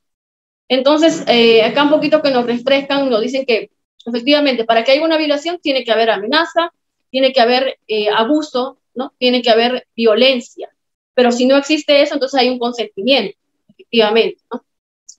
Que se ha probado también en este caso con el embarazo, que no necesariamente pues una relación sexual, obviamente puede tener consecuencia en el embarazo, pero en este caso sí fue consentido. La siguiente, por favor. Al momento que se hace la denuncia, acá nos dicen, ¿no? Denuncia verbal de la madre. ¿Qué dice la madre al momento de la denuncia? Por eso les digo que a veces hay casos donde en la denuncia tú narras un hecho, porque obviamente en este caso la hija le había comentado a la madre cómo habían sucedido los hechos, ella va y lo dice tal cual. Bueno, a veces, muchas veces la desesperación, el contexto como se encuentre, podemos agravar los hechos, pero es normal, es normal. Pero generalmente se quiere escuchar a la víctima para que pueda narrar correctamente los hechos. Al momento de la denuncia, pues se dice lo que ha ocurrido. Y la madre pues decía que sí, que él dijo que no, que la amaba, había narrado, ¿no? Que le ofreció ir al Cusco y entonces ella por eso accedió a tener relaciones sexuales.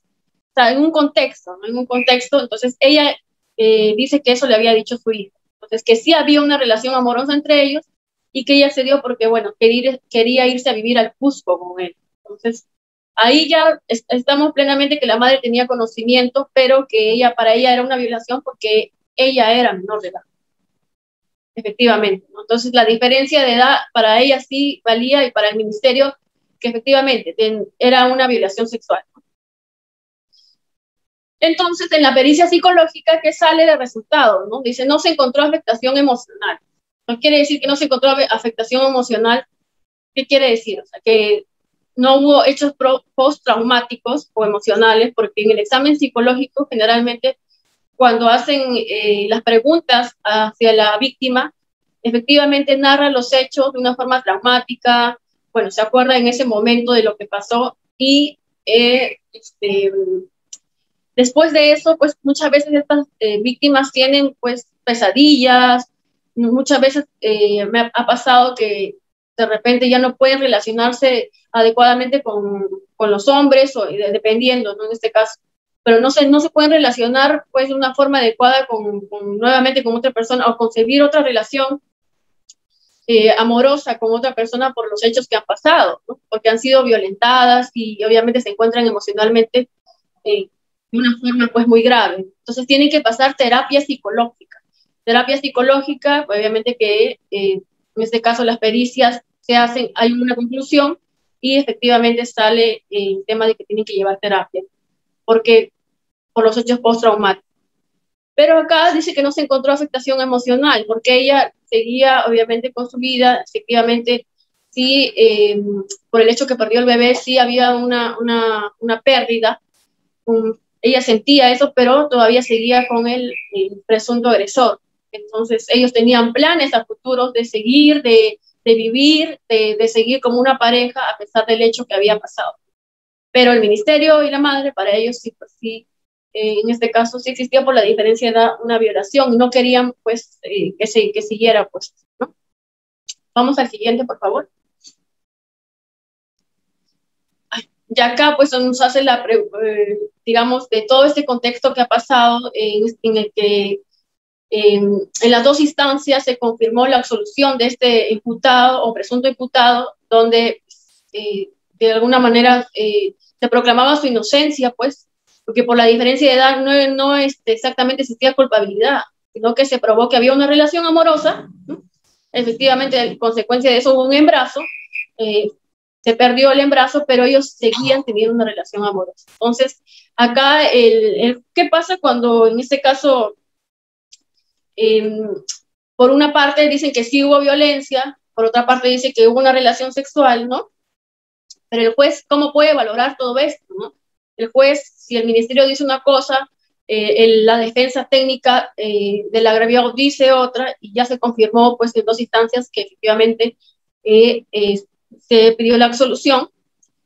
Entonces, ¿cómo el juez valoraría esto, no? Y acá viene un principio muy importante, ¿no? En nuestra legislación peruana, que es el principio indubio pro reo.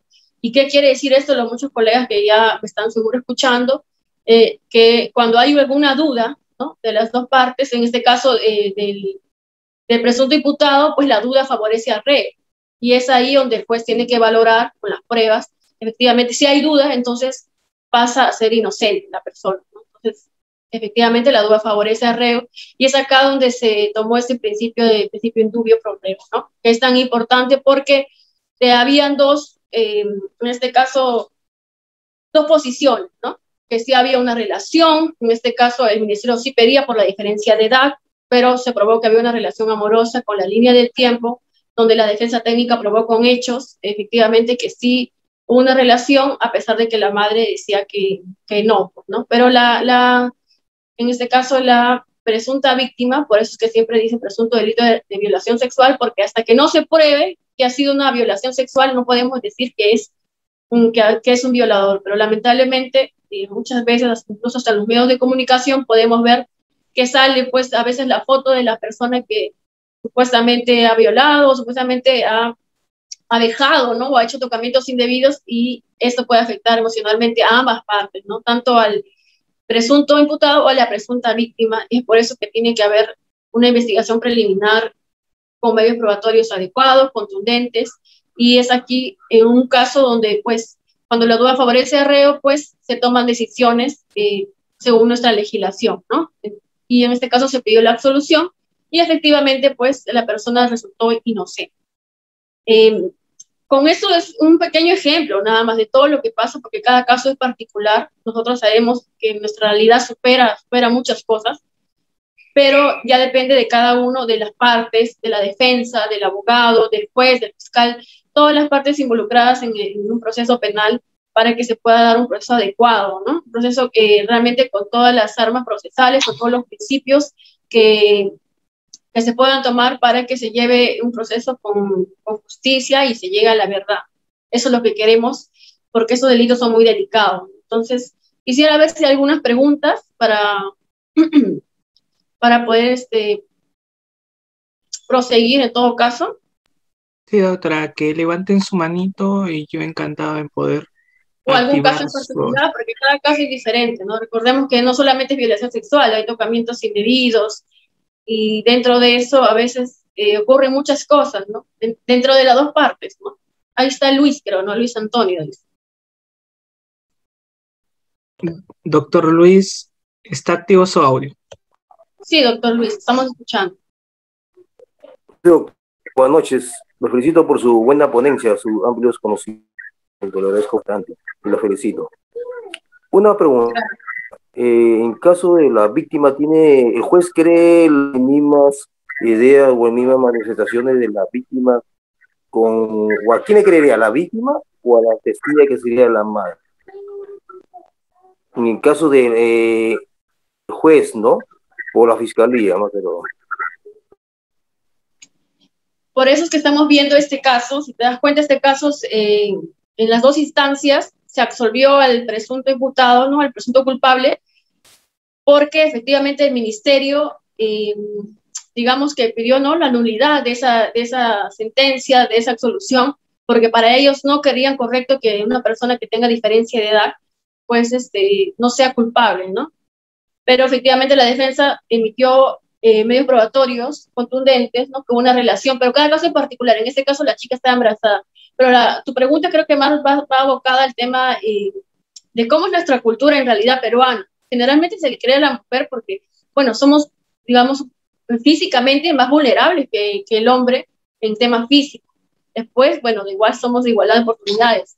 Pero no es que el juez le crea a una otra persona o que el ministerio le crea a una persona, porque el ministerio persigue el delito. Son los medios probatorios que se van a emitir en el proceso penal, lo que va a cambiar o va a delimitar todo el proceso, ¿no? O en esta manera el juez va a valorar según esos medios probatorios y va a emitir una sentencia. Obviamente favorable hacia la víctima, porque nosotros siempre le creemos a la víctima. Y casualmente en las pericias que se hacen psicológicas, la cámara GESE, todo eso son actos procesales que tienen que ir inmersos en este proceso penal. Pero, como les digo, tiene que haber una investigación detrás.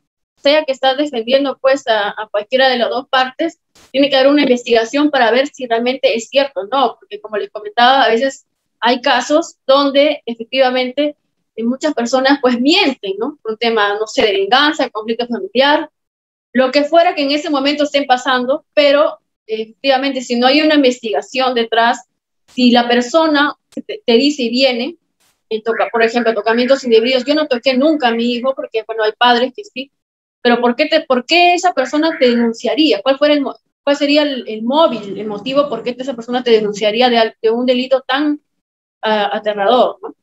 Entonces ahí es donde tú tienes que, lamentablemente, hacer una lucha constante, no es con tu abogado, en este caso, y tú con todos los medios probatorios, que tenemos medios de comunicación, WhatsApp, red social, todos los medios que tú puedas, y los testigos, con las pericias, todo eso va a acreditar y va a valorar el juez para que efectivamente pueda emitir un pronunciamiento adecuado. Entonces, si me dices en un contexto general cómo es nuestra cultura, efectivamente siempre se le va a creer a la víctima, sea hombre o mujer, a la víctima, porque así denuncia de tiempo, así denuncie porque efectivamente está pasando por un hecho emocional muy fuerte. Entonces, siempre se le va a creer a la víctima, pero por eso es un proceso, ¿no?, penal, y existen fases en tu proceso, ¿no? La etapa preliminar, donde ahí vienen los indicios, los medios probatorios, las pericias, todo eso acredita y tú tienes que probar si eres inocente o no, efectivamente. Por eso te digo que hay muchas cosas que pueden ocurrir en ese momento, pero si eres la otra parte y eres inocente, pues tú tienes que armarte de valor y presentar todos tus medios probatorios junto al abogado para que puedan ejercer una buena defensa técnica y pues puedan valorar las pruebas, ¿no?, los medios probatorios. Doctor Custodio, ¿qué tal? Buenas noches. También creo que nos está... Sí, doctora, Sí, ¿cómo doctor. está? Buenas noches. ¿Cómo está, doctor? Buenas noches. Sí, buenas noches. Estoy escuchando, doctor Custodio. Sí, la pregunta iba con respecto al caso. Justamente en estos casos, ya cuando se llega a demostrar que la víctima ha mentido, ¿se puede contrademandar una calumnia? Claro que sí, ¿no? Porque están injuriando, te están calumniando, y si de repente es en medios de comunicación, obviamente puede hacer una querella, ¿no?, una difamación. Tiene que retractarse esa persona de lo que te está acusando, porque tú, si ya hay una absolución, pues tú tienes que pedir que se retracte esa persona, porque está mellando tu honor, tu dignidad, ¿no?, tu integridad como persona. Y más aún, por ejemplo, si vemos en los medios de comunicación, ¿no?, personas públicas, con más razón aún. Pero si tú sientes que han mellado, no sientes, si efectivamente hay una absolución y esa persona tiene retractarse, tienes que denunciar, tienes que querellar, tienes que pedir que esa persona se retracte, efectivamente. Eso tiene que haber para que tú puedas hacer valer tu derecho. Sí, buenas noches. Muchas gracias, doctora. Sí. Doctora Karin, ¿está activo su audio?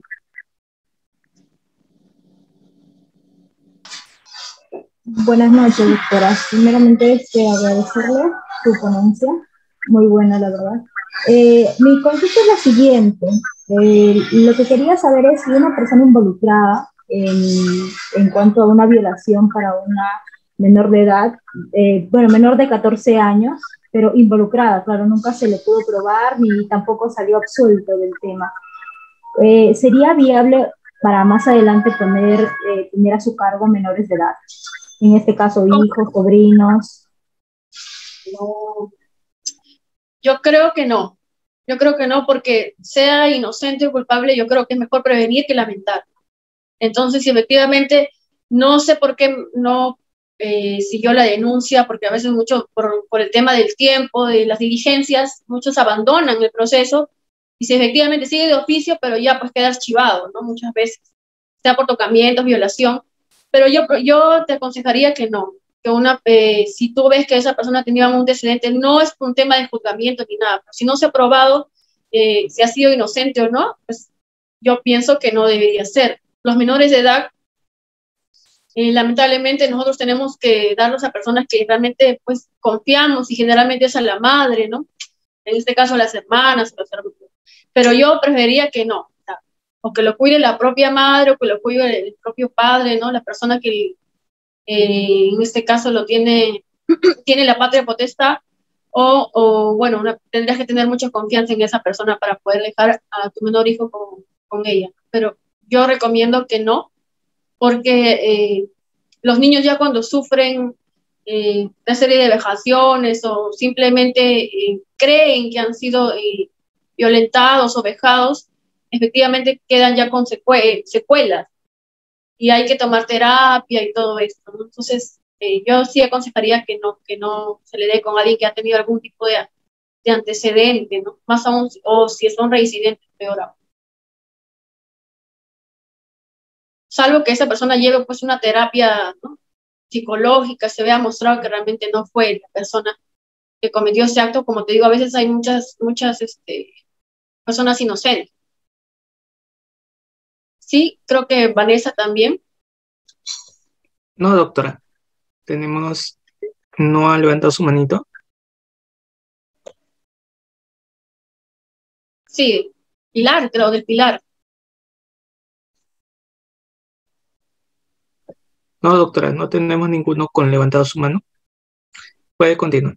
A ver. Bueno, pero en general, ¿no? En general, yo creo que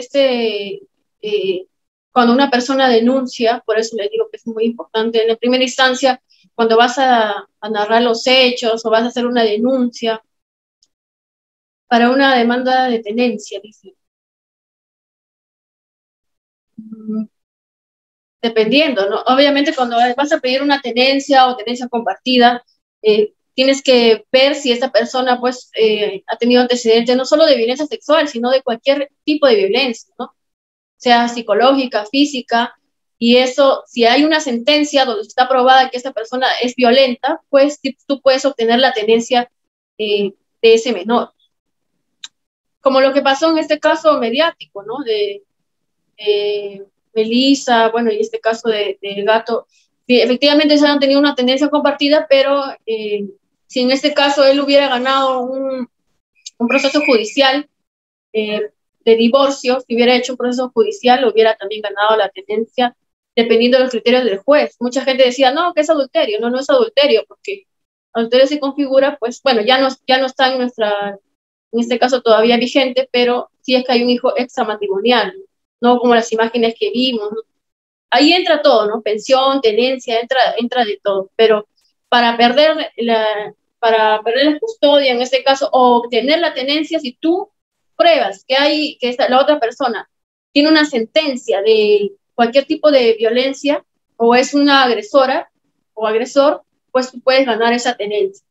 Y no solamente eso, sino muchos medios probatorios más que tienes que tú pues consignar en el proceso, y que el abogado tiene que hacer efectivamente las diligencias del caso, porque el abogado es el que motiva, está investigando, incita para que pueda moverse el proceso más que el fiscal, que el juez, porque ellos son los que dan los medios probatorios para que se puedan valorar correctamente todas las pruebas o actos procesales o pericias.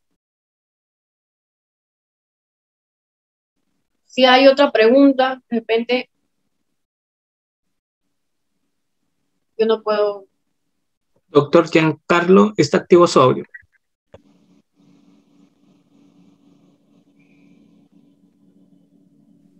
Para felicitarle por la ponencia. Mi pregunta sería la siguiente.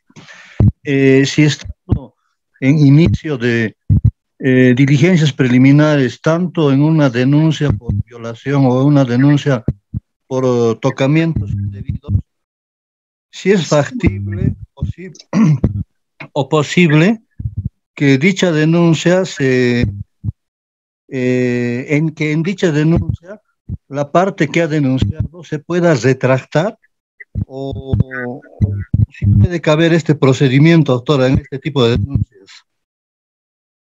Sí, el proceso, la denuncia, el proceso penal sigue de oficio. O sea, el ministerio es el que persigue el delito y de todas maneras va a perseguir de oficio. Pero si hay un abandono de parte o como te dije, hay una persona que se puede retractar, ¿no? Como el caso de la chica que te dije que denunció primero con el padre, narró unos hechos al principio en la primera instancia de la denuncia, y cuando fue a la Cámara Gesell se retractó y dijo que esa persona sí era su enamorado y que no, pues había habido consentimiento y que no había habido una violación. Es que dentro del proceso pueden cosas, ¿no? Y se puede retractar, pero igual las diligencias siguen de oficio, las pericias, todo siguen de oficio, salvo que la parte pues abandone el proceso y ya se archiva, ¿no? Si es tocamientos indebidos. Pero también tienes que pedir el archivamiento, o sea, todo tiene un proceso para que quede absuelto, pues, y no queden, pues, esos antecedentes, ¿no? Pero sí se puede retractar la parte, ¿no? Como dependiendo del caso, cada caso en particular, y por eso tienes que investigar, ¿no? Sobre todo los colegas, los abogados son los que de alguna manera estamos viendo todo lo concerniente, en este caso, a un delito tan delicado como es la violencia sexual. Otra pregunta, Sí, tenemos a la doctora Abigail. Doctora Abigail, terminamos con usted. Gracias, muchas gracias. Buenas noches. Buenas noches. Quiero hacer una consulta. Listo. Esto es respecto soy psicóloga y tenemos practicantes estudiantes, ¿no? Entonces, este es el caso de una niña que por presuntos tocamientos indebidos, la dirección de la institución hace la denuncia. Y una de las estudiantes la citan, ¿no?, a declarar a la fiscalía. Tiempo después, el caso queda archivado. Y la estudiante, por el hecho, no hizo ya la denuncia, sino la citaron a declarar, ¿no? Recibe constantes amenazas de parte de la otra parte, ¿no?, de la oposición. Entonces, ¿qué puede hacerse en este caso? En un futuro, como ha salido archivado el caso, pueden denunciar al estudiante o porque decía algo de la protección a testigos. Entonces, ¿cómo se daría en ese caso, no? Bueno, creo lo que le he entendido es que alguien denunció, ¿no? Una estudiante, pero ya, sí, jugó el caso. Pero claro, sí, la directora de la institución denuncia el caso, pero como es a la psicóloga, a la practicante, a la que le narra el hecho, entonces en la fiscalía citan, ¿no?, al estudiante de psicología que declare, ¿no?, lo que había escuchado, pero el caso queda archivado. Y de la parte del agresor, ¿no?, el presunto agresor, recibe constantes el estudiante amenazas, ¿no? Entonces, mi pregunta es, ¿pueden denunciarle al estudiante o hay alguna protección para ella? O ya también por el contrario, ¿no?, el estudiante puede denunciar por tanto hostigamiento. Claro que sí, puede denunciar. Tendría que denunciar, pues si lo siguen hostigando, si es que ella, como te digo, a veces percibimos cosas y no son necesariamente, pero si ella percibió o ella sintió que fue abusada y en este caso de repente no hubo elementos suficientes de convicción para acreditar el hecho de violación o tocamientos indebidos y se archivó, ¿no? Porque es lo que tengo entendido, esa persona puede denunciar que la otra persona que está siendo amenazada, ¿no? Que su vida está corriendo peligro o hay constantes hostigamientos, efectivamente. Y como ya hay un antecedente, entonces ahí sí puede acreditarse, ¿no? Puede tomar la relevancia para que pueda ella pues pedir medidas de protección, en este caso el alejamiento del presunto agresor o esta persona que la está amenazando constantemente. Claro que y sí, una segunda, y el presunto agresor, en caso de que por el hecho que ha quedado archivado quiera denunciar por calumnia, ¿también es factible o es que la ampara esa ley de protección de testigos? Sí es factible, ¿no? Que alguien te denuncie por calumnia, porque, como te digo, si está archivado el caso, no sabemos si es porque no hubo elementos de convicción contundentes o simplemente pues no se llevó adecuadamente el caso. Entonces sí lo podría denunciar por calumnia, ¿no? Sí podría querellarlo, pero para eso, pues tú primero tendrías, por eso te digo, tienes que tú iniciar y elevar tu derecho de acción y decir, pues me están hostigando, me están amenazando, que de repente si el caso no, pues no sé por qué se habrá archivado en sí, cuál ha sido la motivación, pero adelantarte a los hechos, ¿no? Antes que de repente te pueda denunciar o querellar, porque si es mentira o es verdad, pues también está afectando a su vínculo familiar o vínculo laboral. Pero si tú sabes que realmente ha sucedido un hecho que te ha dañado y te sientes amenazado o acosada, pues que vaya a denunciar. Gracias, doctora. Es un caso los casos de todo lo que son connotaciones, en este caso abusos sexuales, es muy delicado, ¿no? Es un tema, por eso les digo que es muy importante investigar. Nosotros, los colegas, todos los que nos están mirando, investigar, sea un ciudadano de a pie. La investigación es la que puede cambiar muchas cosas en el proceso. Efectivamente, si bien es cierto, nuestro proceso penal hay investigaciones preliminares con las pericias y todo lo que conlleva pues un proceso penal, ¿no? En la etapa del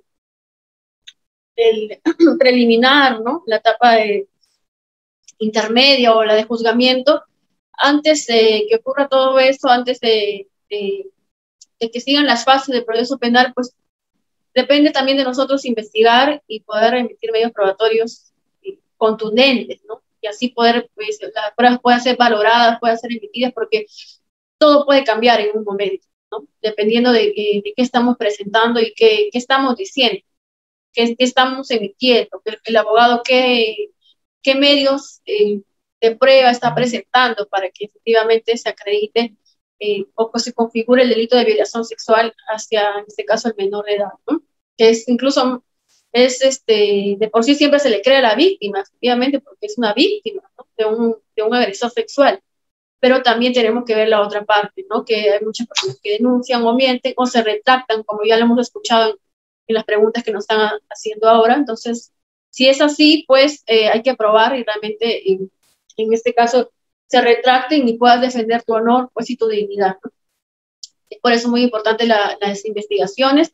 Y bueno, y en este caso, concluir, ¿no? Ya creo, con un consejo, ¿no? Con una conclusión final de los delitos sexuales. Siempre escuchen a sus hijos, a sus menores hijos, bueno, a los hermanos, y en este caso a las personas o la presunta víctima que da señales siempre cuando está en este caso pasando por un momento traumático, ¿no? Un momento que de repente muchas personas dicen, pero ¿por qué denuncias después de meses? Porque efectivamente pasa por un proceso esa persona, un proceso para poder aceptar que ha ocurrido ese hecho, y luego de eso puede también sufrir amenazas, ¿no? Puede sufrir vejaciones, y es por eso que no denuncia a tiempo. Hay muchas personas que han denunciado después de 15, tantos años, porque siguen arrastrando ese patrón de conducta, ese duelo que llevan dentro. Entonces, siempre yo motivo que puedan denunciar el hecho, porque recordemos que pueden haber presuntas víctimas en la calle de este agresor sexual. Entonces, no queremos que exista más eso en nuestra sociedad. Y es por eso que también depende mucho de la familia, del vínculo familiar, de los valores, de los principios que tiene cada persona, y cómo el entorno familiar también favorece, o en este caso puede generarnos patrones de conducta buenos, malos, que vamos a desarrollar cuando ya seamos adultos.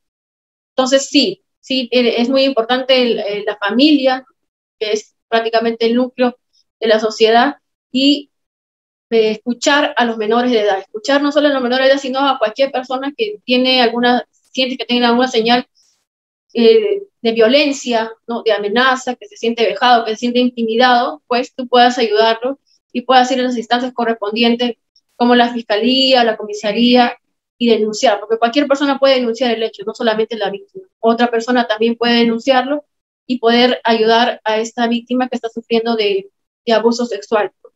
Y es por eso que nosotros como abogados, como colegas y todos los que nos están mirando, poder no tomar el caso como un caso más, sino te involucras mucho con la familia, te involucras mucho en el caso, te involucras mucho con la persona afectada, ¿no? Y aprendes mucho, porque cada caso es particular.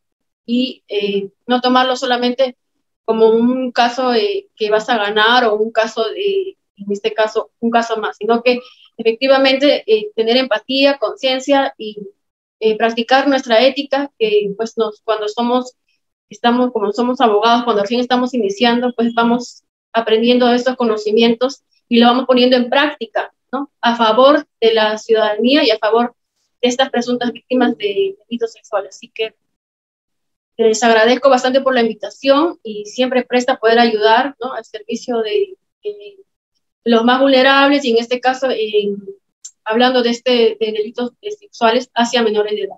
Muchas gracias por la invitación.